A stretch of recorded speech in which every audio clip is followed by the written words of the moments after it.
I am Kadi Kombosedi. I'm a survivor of FGM. I'm from an ethnic group that practices FGM. I remember I was a small kid. They told us that we were going to visit our grandma.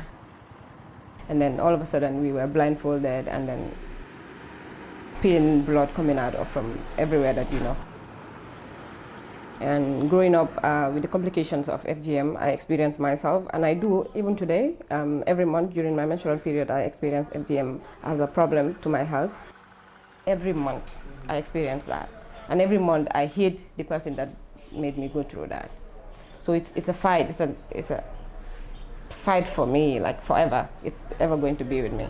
Parlem de mutilació genital femenina quan ens referim a qualsevol procediment que implica l'eliminació parcial o total dels genitals externs femenins. És una pràctica que està molt arrelada a algunes cultures i tradicions d'alguns països de l'Àfrica subsahariana, també del sud-est asiàtic i de l'Orient Mitjà, encara que en menor mesura, i és una pràctica que avui en dia és considerada una violació dels drets humans. Era una manera de marcar les teves o les altres, sense tenir segurament molt clar en aquell moment que això afectava la sexualitat. Jo crec que després s'ha perpetuat perquè interessava tenir controlada la sexualitat de la dona. Si no hagués tingut relació amb la sexualitat, segurament això no hagués arribat als nostres dies. Solem parlar de què sol passar abans dels 15 anys, entre la infància i l'adolescència. Ara bé, s'han vist casos de pràctiques en noies adultes i també fins i tot en nadons d'escassos mesos de vida. Sol estar lligat a nocions de puresa, de castedat i fins i tot de bellesa femenina. En alguns contextos es pot fins i tot veure com un pas a la maduresa i com un pas molt important per les dones per encaixar en aquesta comunitat. Així que sol haver-hi molta pressió social per continuar amb aquesta tradició. To some family, it's a means of pride for them. They see it as a pride moment for them that they have a girl child and she's going through that rites of passage to become a woman. That's how they call it, to become a woman. That they become marriageable. They are fit to be married, they are fit in the society too. A Somàlia i a Guinea són països on diríem que el 90% de les dones han patit la mutilació i a Gàmbia també prop d'un 80% es parla. Sí que és veritat que les xifres és molt difícil d'aconseguir perquè és una pràctica que està molt amagada, ja que en alguns països comença a ser il·legal. Per tant, no sabem exactament els nombres, però sí que sabem que és un percentatge molt alt de dones.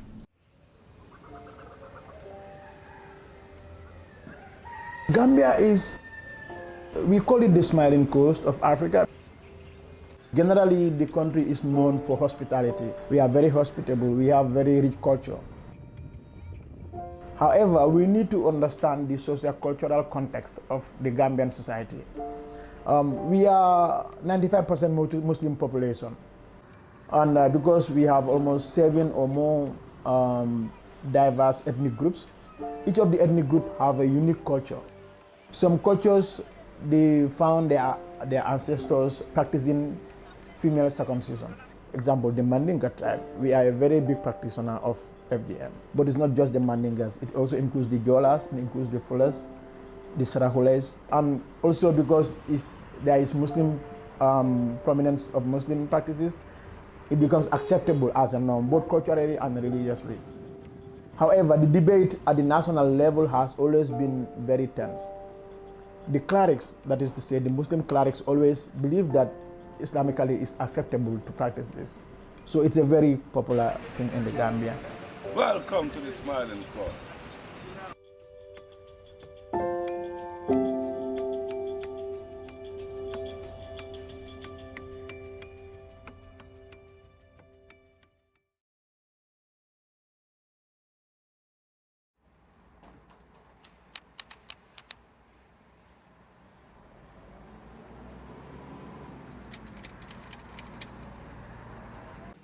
In the First Republic, our country has been well known for human rights and democracy.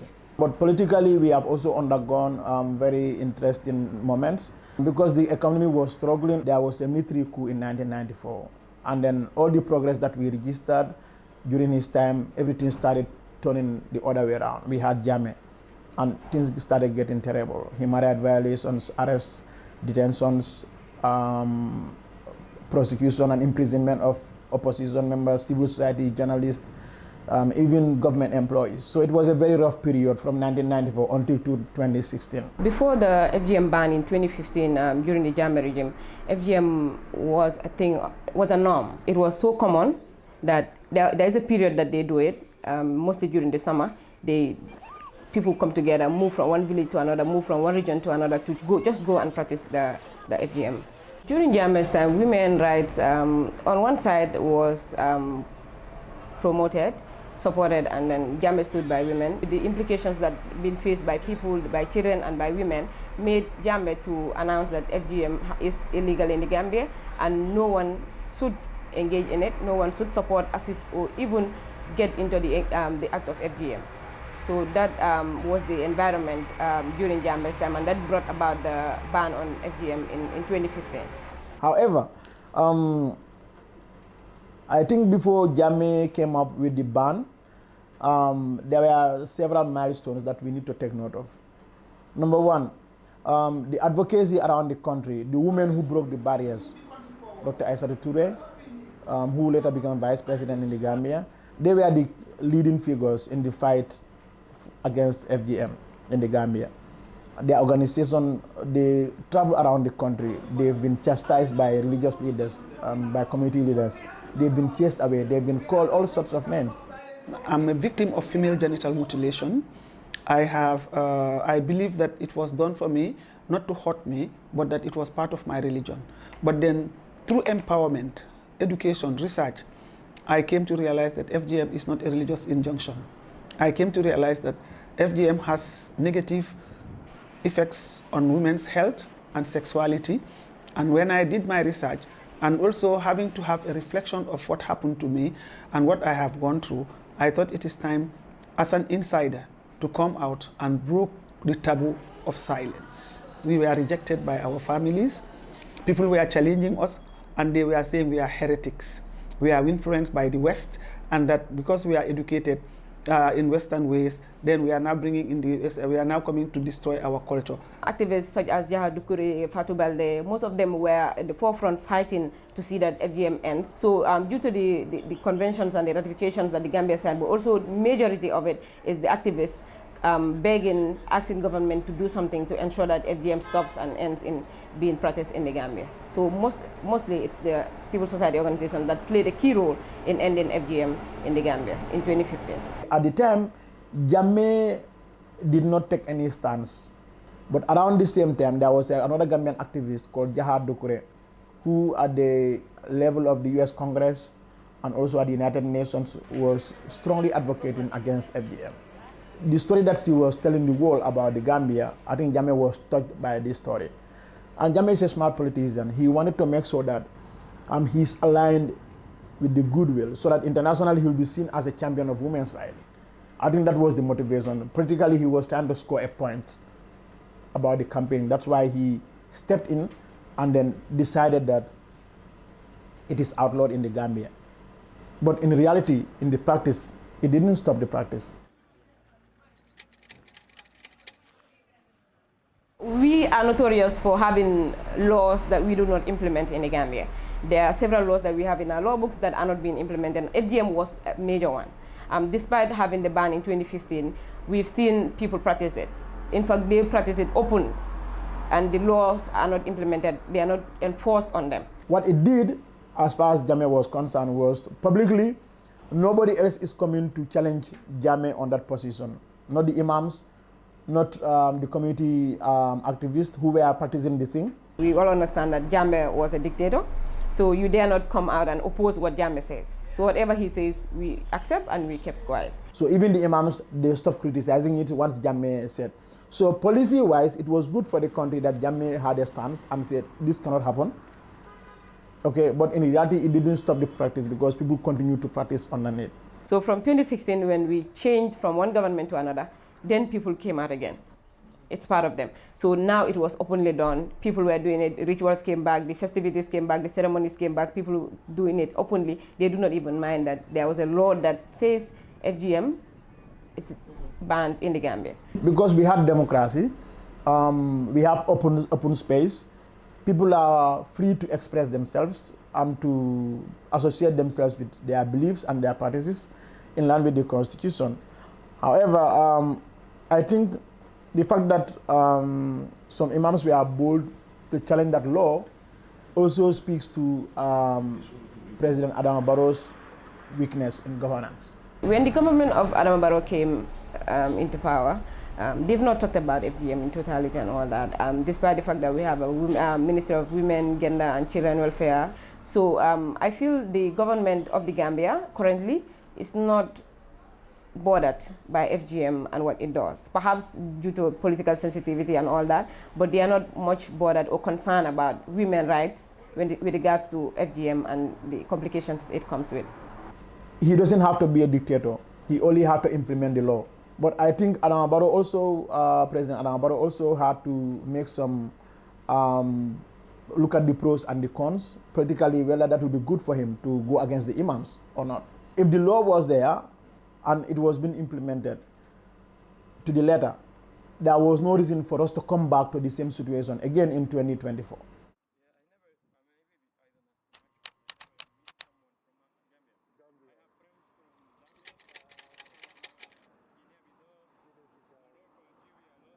The protest came about as a result of a court finding and sentencing 2 women that practice FGM in the Gambia, and a religious leader by the name Imam Fati came out and said, the court, okay, a sentence has been done, but I'm going to bail them. And that was when the debate came about now. People started coming out and saying, it's our right, we have a cultural right, we have a religious right to do it, we have to do it. And they started spewing it in the minds of students that are going through the Arabic system of education that they have to do it. So that was when the National Assembly member came out and said, because he's part of that group, the pro-FGM, to say, I'm going to propose a bill in the parliament, and he proposed a bill in the parliament to repeal the law. He was doing it because he comes from a community where the practice is acceptable. So he was speaking for his community. He represents a constituency where this practice is still being done there. I think that's the reason why he raised the matter in the House. And when he did, some other members in the House who had similar experiences from their people said, yes, I think we should consider changing this. When that bill came out, we as civil society felt there is a threat. We are on a threat. We've taken a lot of steps in ending FGM, but with one particular bill coming up in Parliament to say the ban on FGM should be lifted, we went 100 steps behind again. When it went to Parliament, there were some National Assembly members who wanted to play politics, play on the ignorance of some of the women, to say that yes, the law has to be repealed so that you can do whatever you want to do, when others are saying no, this is a law and we have to protect the best interests of the child. And that debate went on. There were many dynamics, and the whole of civil society came together, put up a very formidable force in order to make sure that the law was not repealed. Within that short period of time, we've seen a lot of fights, we've seen a lot of separation with regards to family members. So we've seen a lot of issues coming up, people coming up to say their perspectives, or so their perspective. Like, I've seen people that are highly respected in the society, in the Gambia, that are highly respected, coming out and saying FGM must be done. I've lost a lot of friends. I've blocked a lot of friends due to FGM. The religious leaders, they were all campaigning that they even threatened that any National Assembly member that voted against the changing of the law, they will make sure that you are not elected into office again. Due to the fact that the Gambia is a religious country, they kind of so invested in religion that despite that FGM is not obligatory in religion, they make it religious, and it's not. So that also, we need to demystify that. Most people do not know the actual advice or the actual thing from the religious perspective with regards to FGM. But because a religious leader stood somewhere and said FGM is religious, so you take it up like that without knowing anything. I can remember when we were at the National Assembly protesting, some saying it must be repealed, some say it must not be repealed. A girl, we just had a convo with a girl, and we're like, do you know why you are here? She said no. And she was there saying FGM must be done, FGM must be done. Do you know why you are here? She said no. I was just told from the classroom that we are going to the National Assembly, and then we jumped into the bus and we are here protesting that FGM, FGM, FGM. So you can see there is a lot of knowledge gap, there is a lot of information gap in the Gambia with regards to FGM and the impact it has on people. And people feel it's a taboo to come out and say, this is what happens to me, this is how I feel. Only few women will come and tell you, because of FGM, I do not enjoy my marriage. Because of FGM, I'm having such complications. Most people decide to keep quiet on it and suffer in silence than to speak out. Aquest discurs religiós està afectant a molts nivells i està afectant a la política. Hi ha poc interès a que les dones vagin recuperant drets i assumint espais. On several occasions, I had to cry in the classroom because I am a survivor. So I know how I feel. I told them, you don't know how it feels. You are a man, you don't know how it feels. You have not been circumcised, you don't know how it feels. And if you are not circumcised, even as a woman, you don't have a case, keep quiet if you cannot fight. Just keep quiet on it. As a survivor, I know what it takes. I know how it feels every month to suffer because of the complications that it has left me with. The National Assembly had to form a committee, go and do field visits, research trips to Egypt and other places, and then came out with a report and then voted in. And fortunately for us, the activists and the anti-FGM, the repeal on the law was maintained. All the information was validated by the Egyptian government and people they went to meet, and from there they came back and said, we had a conversation here and said that we are going to continue to defend the law. And finally, when they met, the law was upheld. However, that is a win, a big win, but we are facing challenges.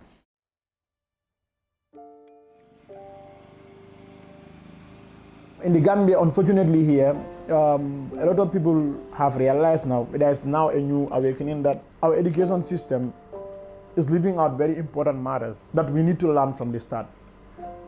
When you're teaching the girls or the children at the age from the nursery school, they have to learn some human rights, basic human rights issues. And I think that includes reproductive rights of the girls, of course, and the boys. Then it may not completely phase out now, but the future generation will easily abandon the practice. Families are the roots of every change. If you want to see change, it starts from family. So I believe if every family educates, every family has someone who educates them on the implications it causes on women and girls, it will start from there. And then it will end in a generation. The laws are there, they're not enforced. The ratifications are there. The CEDAW law, the rights of a child, the 2015 Women Act, Amendment Act, the FGM bill, all of those things are there. The policies are there. But the family, do they even know that these laws are there? No. So someone needs to educate them. The law is just one of the instruments, and it's about human rights. People have been having laws that are existing despite the fact that crime is still going on. So it's one of, but then what is most important is people to be empowered. It's like the use of drugs. There's a law against the use of drugs, but a lot of drugs come in the country and it's being used every day. But the day you get caught by the law, you go to the courts and you get to go to prison. The same thing with this practice. People are still doing the practice in their houses.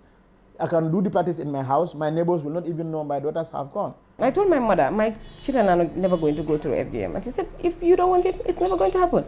And my sisters, nobody. Their children, none of them would go through FGM. And she said, it's okay. You're not going to do it? I said, fine. And that's it. It ends in my family. And that's where it starts. So if everyone stands and says it's going to end in my family, then it will end in a generation. My eldest is about 15 now. She asked me last year when this campaign was on, she was watching on the news, and at the school there are debates. She asked me and I said, yes, my culture, they practice it, but I have to respect the culture of your mom. She's your mother. She doesn't practice it. If I want to subject you to this court, I'm disrespecting her culture, number one. Number two, as a husband and as your father, I don't think it is anybody's right to do that on you. I don't believe anybody has that right, not even me.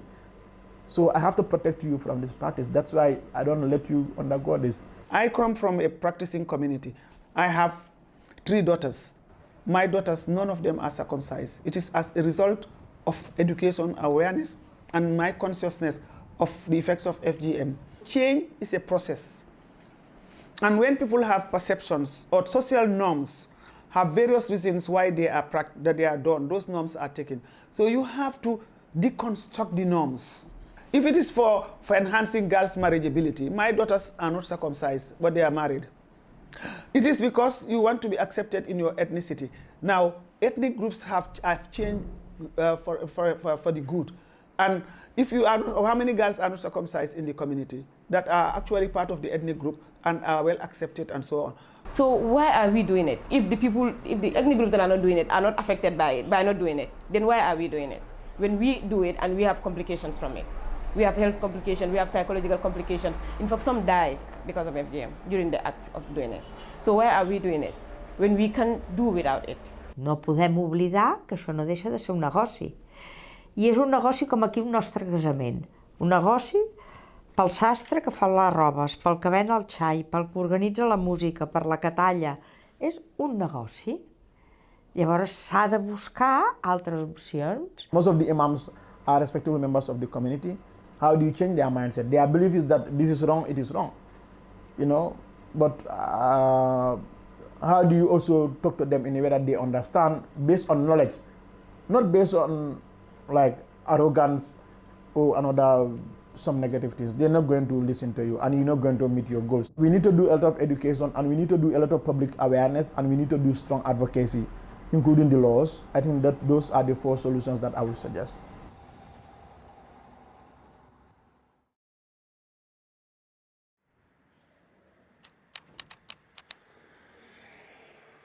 En Cataluña tenemos 1.500 niñas que están en riesgo de sufrir la mutilación genital femenina. Estamos hablando del siglo XXI, 2025. Esas niñas se va a subir la mutilación genital femenina. Son niños que han nacido aquí, no que han venido de fuera. Son niños que estan aquí. Els viatges al país d'origen solen ser un factor de risc de que una nena pugui patir una mutilació genital femenina i parlem de nenes catalanes nascudes aquí. No?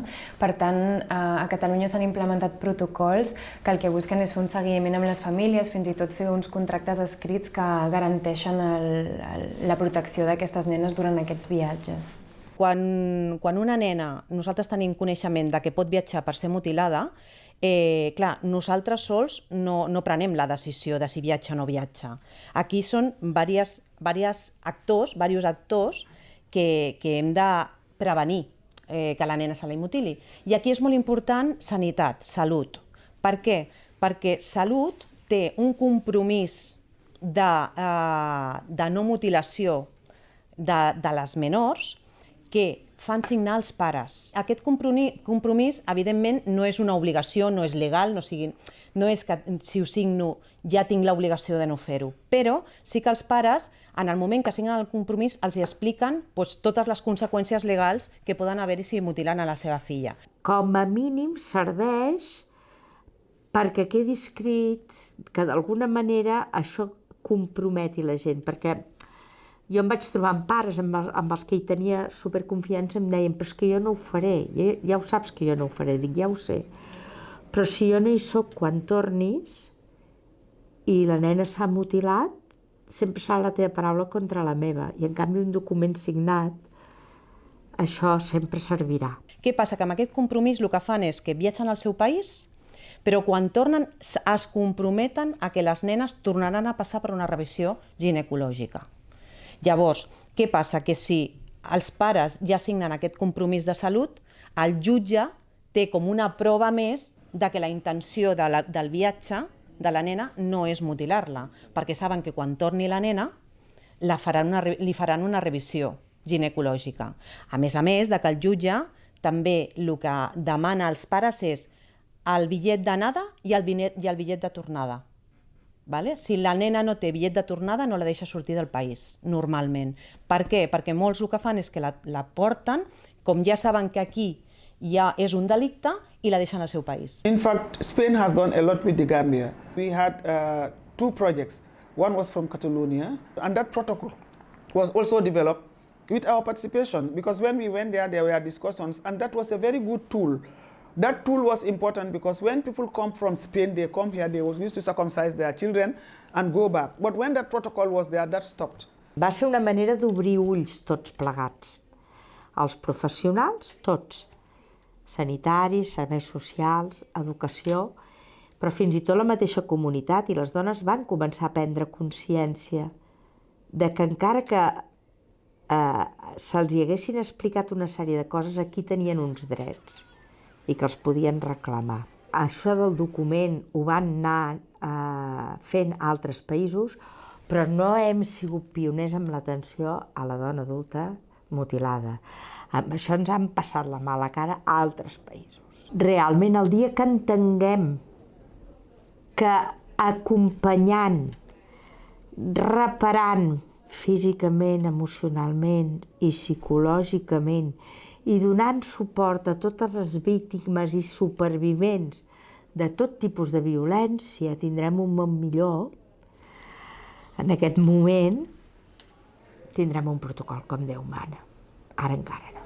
Llavors, hem d'atendre aquestes dones i hem d'educar els homes perquè entenguin que les dones tenim exactament els mateixos drets que els homes. I per això és important implicant els homes en aquestes lluites. És superimportant, perquè és que si no, no ens en sortirem. In a society like the Gambia, men have a bigger say in everything that we do. So when we have them to say, no, we are not going to do it, we are on a good road that FGM will end. But when men are against us fighting for the end of FGM, then we are not going anywhere. I think the level of patriarchy in the Gambia is so high that women are not seen as humans at some point.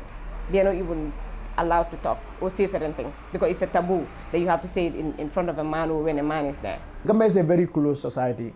Women still struggle to speak up their minds in society because when you speak your mind, generally people view you as challenging men. And our society, our cultures and our religions believe that women should not be challenging men or women should not speak at the same level with men. So this makes it difficult for women to speak their minds. But some of us as men who understand these struggles that women go through, I think for us coming up and speaking for the women and their rights, it's going to help a lot in the campaign to eradicate FGM. Com a dona no puc entendre que no ens preocupi tot allò que afecta les altres dones. Porque si no te afecta tu vecina. Te afecta, tú mismo puedes casar con la hija de esta persona. El hijo de esta persona puede casar contigo. Te afecta 1.500 niñas que va a sufrir. Eso afecta a la comunidad catalana. Els que estan aquí. Ens ha de preocupar tot allò que afecta a l'altra gent. Perquè, a més, si no ens preocupem, això t'afecta bumerang i t'acabarà afectant encara que et pensis que no. With the way things are going now, it will not take, next 10 years is not going to eradicate it here. We need to do a deliberate effort nationally to make this an illegal act. And as far as I'm concerned, politically, I'm not seeing that happening. I don't want to sound very pessimistic about it, but I feel it will end, if not in my generation, but it will end in generations to come. If we educate and empower people, we will definitely end FGM. I'm a believer of that it will end. It's not easy to bring change to the people, especially something that has been with them for hundreds of years or even more than thousands of years. It's difficult to change that. But I think with the right approach, we might get there at some point. But right now, with the political situation, I'm not seeing that happening in the next 5 or 10 years. There's still a way to go, right? There is still a lot to be done in terms of campaigning against FGM.